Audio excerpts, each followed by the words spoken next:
25 साल बाद उस गंभीर मुद्दे पर डिस्कशन के लिए खड़े हैं जिससे पूरे देश की आत्मा झंझोड़ी गई। आज क्योंकि जो हमारे आदरणीय मेंबरान ने पहले अपने ख्यालात रखे और शेर भी बोले, मैं वैसे इस दुख के समय पे सबसे पहले जो हजारों, जिनको आप दंगे कहते हैं, दंगों में कत्लेआम हुआ है, जो हजारों बेगुनाहों का कत्लेआम हुआ है, मैं उसको कत्लेआम कहता हूं, दंगा नहीं है। और जिन हमारी बहनों के साथ बलात्कार हुआ है,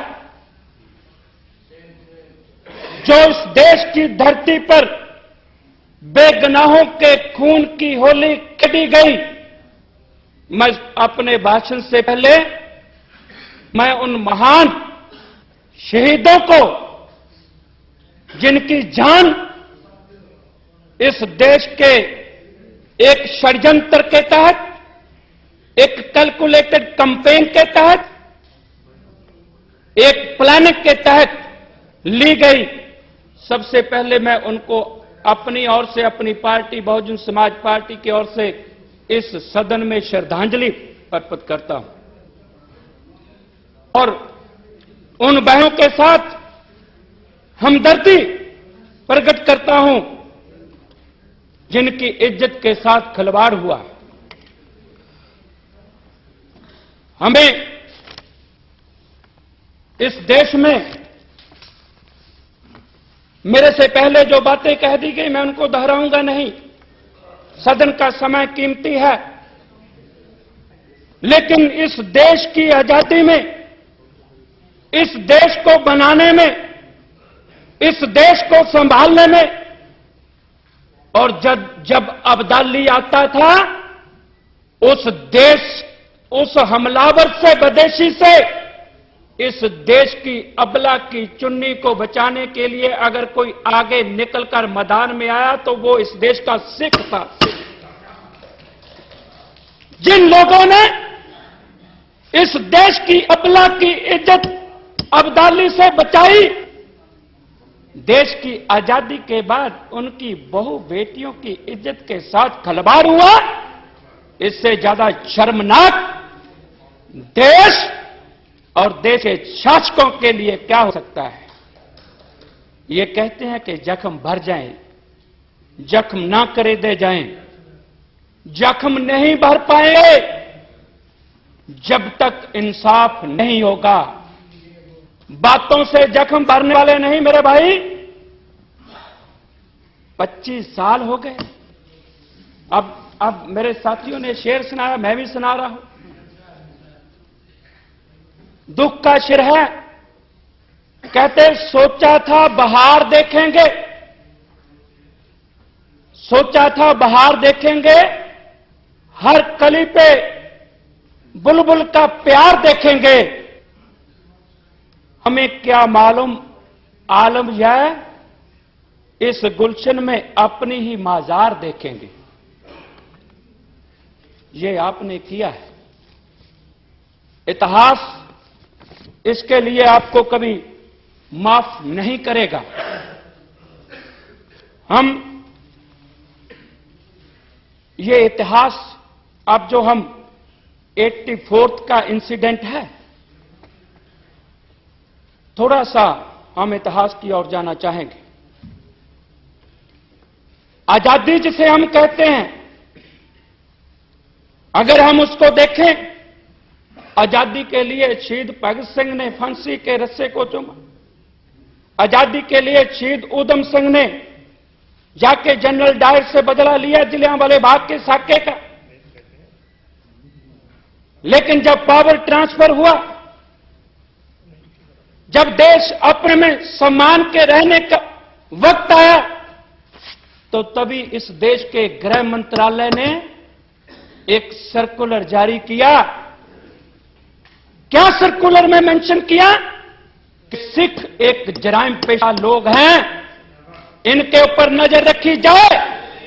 आप कहते हैं जख्म भर दो।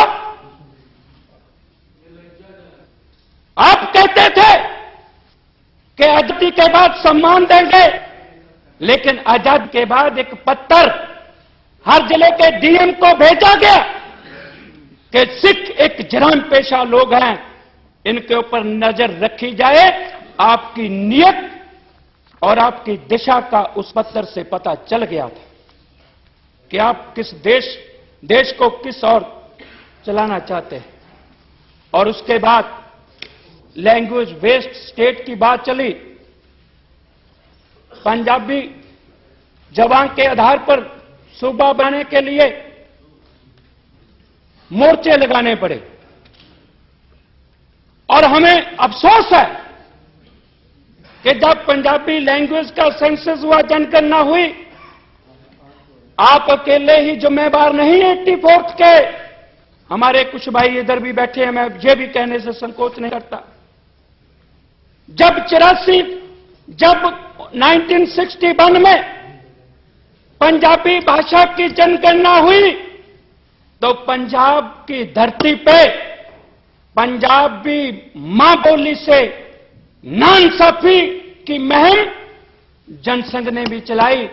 बोलते पंजाबी थे तो पेपरों में हिंदी लिखा रहे थे। ये डिस्क्रिमिनेशन, ये सब इसमें शामिल है। जो आज हम जहां खड़े हैं, ये जहां तक जो बात पहुंची है, आप जो आजादी के बाद आपने किया क्या है, हम ये देखते हैं कि क्या कर रहे हैं आप इस देश में। आरएसएस कहती है कि हिंदी, हिंदू और हिंदुस्तान। इस देश को हिंदुस्तान बनाने के लिए कांग्रेस पार्टी भी बड़े जी जान से लगी रही है। What is difference between Congress and BJP? BJP stands for monopoly of Hindutva and Congress stands for dominancy of Hindutva. इसलिए आजादी के बाद जो 62 ईयर का टाइम बीता है, इसमें सिखों का कत्लेआम हुआ, दरबार साहब के ऊपर हमला हुआ और यह कह दिया गया कि वहां आतंकवादी थे, इसलिए हमने हमला किया। मैं आपको पूछता हूं कि मस्जिद में कौन से आतंकवादी थे? आपने मस्जिद भी तोड़ी है, आप चर्चों को भी तोड़ते हैं। चर्च में कौन सा आतंकवादी है? यह एक नीति है, यह एक नीति है जिसमें आरएसएस ने धर्म परिवर्तन पर लिखा है कि जो व्यक्ति अभी अभी धर्म परिवर्तन करता है, हिंदुओं को मात्र उसे एक व्यक्ति का घाटा नहीं मानना है बल्कि एक शत्रु की बढ़ोतरी मानना है, तो ये माइनॉरिटी को शत्रु समझ के ट्रीट किया गया है। अफसोस इस बात का है कि जब सिख को जलाया जाता है, जब सिख बहु बेटियों का अपमान होता है तो मुस्लिम चुप रहता है, जब मुस्लिम की बारी आती है तो सिख चुप रहता है, और जब क्रिश्चियन जलता है तो सिख और मुस्लिम दोनों चुप रहते हैं। लेकिन आप ऐसे देश की ऐसी घटनाएं देश की एकता और अखंडता के लिए बड़ा खतरा है। और जो 25 साल तक किसी को अभी तक सजा ना देना, अभी तक भी हम ये कहते हैं कि हम कंपनसेशन दे रहे हैं, लेकिन हमें सलाह दी जाती है कि आप अब जख्म ना करे दो, आप भूल जाओ। और 25 साल तक अभी कंपनसेशन की बात, और अब बोल रहे हैं कि हमने माफी मांग ली है, प्राइम मिनिस्टर ने माफी मांग ली है। यह बड़ी अच्छी बात है। जिनको जलाया गया, जिनको मारा गया, उनसे ही माफी मंगवा दी है। आपसे सूझवान और सियाना कौन हो सकता है? इतने समझदार कि जिनका कत्लेआम हुआ, जिनको तेल पाके जलाया गया, जिनकी बहू बेटियों के पेट के बच्चे मार दिए गए, उनमें से ही एक को खड़ा करके बोल दिया कि हम माफी मांगते हैं, हम शर्मसार हैं। शर्म तो करनी चाहिए जिस परिवार की वजह से ये हुआ है उनको। माफी मांगने के लिए तो उनको आज ना घंटी बजाओ, 25 साल बाद खड़े हुए। 25 साल का समय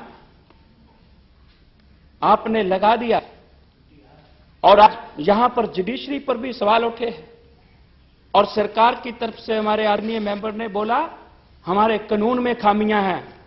कानून तो तब भी वही था जब एक देश की प्राइम मिनिस्टर की हत्या के लिए जिम्मेदार 2 को फांसी लगा दी गई। कानून में कोई खामी नहीं, खामी आपकी नीयत में है, खामी आप में है। कानून तो वही है जब एक फौज के जनरल की हत्यारे को 6 महीने में सजा दे देते हो आप, और कानून तब भी वही है जब मस्जिद तोड़ने वालों को 17 साल तक सजा ना मिले, और कानून तब भी वही है जब सिखों को जलाने वालों को 25 साल तक कोई सजा ना दे। कानून में कोई कमी नहीं, इंप्लीमेंट करने वालों में कमी है, हुक्मरान में कमी है।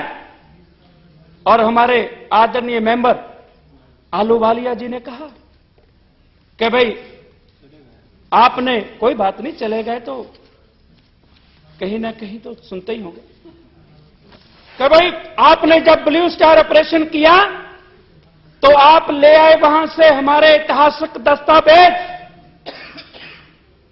आप हमारे उन ग्रंथों को ले आए जिनमें हमारी आस्था है, आप हमारे उन रिलीजियस सिंबल्स को ले आए जिनमें हमारी आस्था है।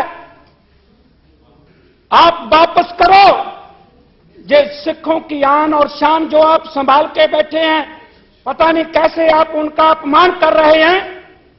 इसके लिए तो न्यायपालिकाओं को पूछने की जरूरत नहीं, आप वापस करो। ये उन्होंने कहा, अच्छी बात की, लेकिन मैं उनको भी पूछता हूं कि 6 साल आप सत्ता में रहे, आप बताओ आपने क्यों ना वापस किए? आपने सिखों का सम्मान क्यों ना बहाल किया? आप 6 साल सत्ता में रहे, और हमारे अकाली भाई, उनकी भी गलती रही है, मैं महसूस करता हूं, उनकी तरफ से भी गलती रही। बिल्कुल ना जाते एनडीए की सरकार में, हमने एक वोट से गिरा दी थी सरकार। आप कहते हम नहीं लेंगे मंत्रिमंडल में नहीं शामिल होंगे, सपोर्ट अनकंडीशनल नहीं करेंगे। हम 84 के दंगों का न्याय चाहते हैं और अपना सम्मान वापस चाहते हैं, फिर करेंगे सपोर्ट। तो मैं समझता हूं शायद उस वक्त भी इंसाफ मिल सकता था, वो मौका गवा दिया हम। समाप्त कीजिए।